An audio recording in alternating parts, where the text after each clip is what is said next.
আছেন সকলে? আশা করি আপনারা সকলে অনেক অনেক ভালো আছেন। আমার নাম অয়ন বিশ্বাস, বাসা পরিকরে আপনাদের সাথে আজকে দুটি গল্প শেয়ার করার চেষ্টা করব, যে গল্প দুটি আসলে মূলত ভালোবাসা রিলেটেড। তো আমি এই গল্পের মাধ্যমে আপনাদেরকে দেখানোর চেষ্টা করব যে আমাদের জীবনে আসলে ভালোবাসাটা কেমন হওয়া উচিত। তো গল্পটি অবশ্যই মনোযোগ দিয়ে শোনার চেষ্টা করবে। চলুন গল্পটি শুরু করা যাক। প্রথমে যে গল্পটি আপনাদের সাথে শেয়ার করব সেটি হচ্ছে দুজন প্রজাপতির গল্প। একটা ছেলে প্রজাপতি এবং অন্যজন মেয়ে প্রজাপতি। তো একটা ছেলে প্রজাপতি এবং একটা মেয়ে প্রজাপতি, তারা একে অপরকে খুব ভালোবাসত, কিন্তু তারা খুব দ্বিধাদ্বন্দ্বে ছিল যে তারা আসলে একে অপরকে ভালোবাসে কিনা। এইটা পরীক্ষা করার জন্য তারা একটা সিস্টেম দাবি করতেছিল যে আমাদের ভালোবাসার পরীক্ষা হয়ে যাক, সেটা অবশ্যই প্রজাপতি জন্য মেয়ে প্রজাপতিটি ছেলে প্রজাপতিকে বলল যে চল আমাদের একটা ভালোবাসার পরীক্ষা আসলে হয়ে যাক।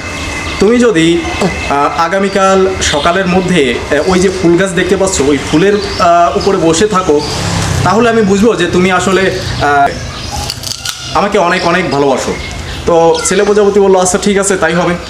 তো ছেলে প্রজাপতিটি মেয়ে প্রজাপতিটিকে এতই ভালোবাসতো যে সে পরের দিন সকালে না গিয়ে সারা রাত সেই ফুলের মধ্যে ছিল, একটা ফুলের পাপড়ি ছিল, সেই পাপড়ির মধ্যে ঢুকে পড়ছে যাতে মেয়ে প্রজাপতিটি এসে দেখতে পারে, যে তার জন্য সে আগেই ওয়েট করতেছিল। তো পরের দিন সকালে মেয়ে প্রজাপতি সেই ফুলের কাছে গেল, কোথাও সেই ছেলে প্রজাপতিটিকে দেখতে পাচ্ছিল না। তো এরপর যখন ফুলটা ফুটলো, তখন দেখলো যে ছেলে প্রজাপতিটি ওই ফুলের। তো এখন আমি আপনাদের সাথে আসলে দ্বিতীয় গল্পটি শেয়ার করব। একটি ছেলে এবং একটি মেয়ে, তারা একে অপরকে ভালোবাসতো এবং তারা একই সাথে কলেজে পড়াশোনা করতো। তো মানে একই ডিপার্টমেন্টে পড়তো অবশ্যই। তো তারা লাইব্রেরিতে গিয়ে বই পড়তো এবং লাইব্রেরিতে যাওয়ার পরে তারা বই পড়তো, অনেকটা টাইম তারা স্পেন্ড করতো। তো যে ছেলেটি এবং যে মেয়েটির কথা বলছি, তারা আসলে কোনোভাবেই জানতো না যে তারা একে অপরকে পছন্দ করে। তো যেহেতু তাদের বই পড়ার অভ্যাস ছিল, তো ছেলে যেটি ছিল সে ভাবলো যে মেয়েটিকে একটি প্রপোজাল দেবে, অবশ্যই সেটা বইয়ের মাধ্যমে। তো লাইব্রেরি থেকে একটি বই নিল ছেলেটি এবং বইয়ের মধ্যে একটা প্রেমপত্র দিয়ে দিল এবং সেই বইটি ওই মেয়েকে দিয়ে দিল। কিন্তু কোনোদিনও সেই মেয়েটি সেই বই খুলে দেখে নাই এবং সেই ছেলের ভালোবাসার কথাটা সে জানতে পারেনি। তো এখানেই আসলে দুটি গল্পের বিষয়বস্তু, যে একজন ভালোবাসার জন্য তার জীবন উৎসর্গ করে দিল, কিন্তু তারা ভালোবাসার পূর্ণতা অর্জন করতে পারলো না। এবং আরেকটি গল্পতে দেখলাম যে তারা একটি ছেলে একটি মেয়েকে প্রপোজাল দিল, কিন্তু সেটা খুব গোপনীয়তার মাধ্যমে, এবং সেই ভালোবাসাটাও অসম্পূর্ণ থেকে গেল এবং তারা একে অপরকে কোনোদিনও চিনতে পারলো না, জানতে পারলো না যে তারা একে অপরকে খুব পছন্দ করে, ভালোবাসে। তো আমার কথা হচ্ছে যে আপনি যদি কাউকে ভালোবাসেন তাহলে আজকেই বলে দিন, না হলে পরবর্তীতে হাতছাড়া হয়ে যাবে। ভালোবাসাটা কখন হবে? যখন দুইজন জানতে পারবে যে একে অপরকে তারা পছন্দ করে, এর মাধ্যমেই ভালোবাসা হবে। তো ভালোবাসার জন্য আপনি আপনার জীবনকে বিসর্জন কখনোই দেবেন না।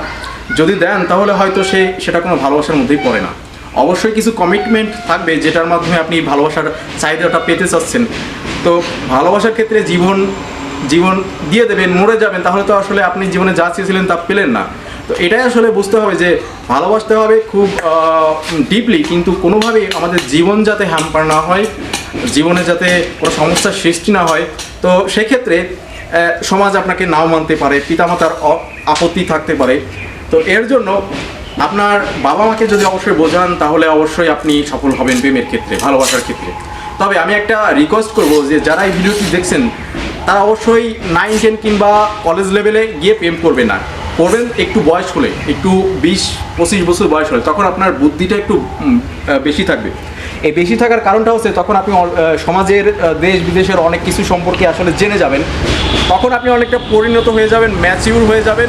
ব্যাপারটি আপনি অবশ্যই বুঝতে পেরেছেন যে আপনাকে ম্যাচিউর হতে হবে। ম্যাচিউর হলে আপনি পুরো বিষয়টি আসলে বুঝে যাবেন। ভালোবাসার ক্ষেত্রে অনেক সময় শারীরিক চাহিদার প্রয়োজন হয়। তো আপনি যদি কাউকে প্রচণ্ডভাবে ভালোবাসেন, বিয়ের আগে এসব অন্যায় কিছু দাবি করবেন না। এতে আপনার এক ধরনের মানসিক ডিপ্রেশনে চলে যাবেন। তো বলবো যে একটা সুস্থ স্বাভাবিক হেলদি রিলেশনে আপনি জড়ান, এতে আমার কোনো আপত্তি নেই। তো যদি এই দুটি গল্পে আপনাদেরকে ভালোবাসার ব্যাখ্যাটা দিতে পারি, অবশ্যই আমি ধন্য হব। ধন্যবাদ সবাইকে, দেখা হবে নতুন কোনো ভিডিওতে নতুন কোনো টপিক নিয়ে। ততদিনে আপনার সকলে অনেক অনেক ভালো থাকবেন। অবশ্যই চ্যানেলটি সাবস্ক্রাইব করে দিতে ভুলবেন না। নমস্কার, আসসালামু আলাইকুম।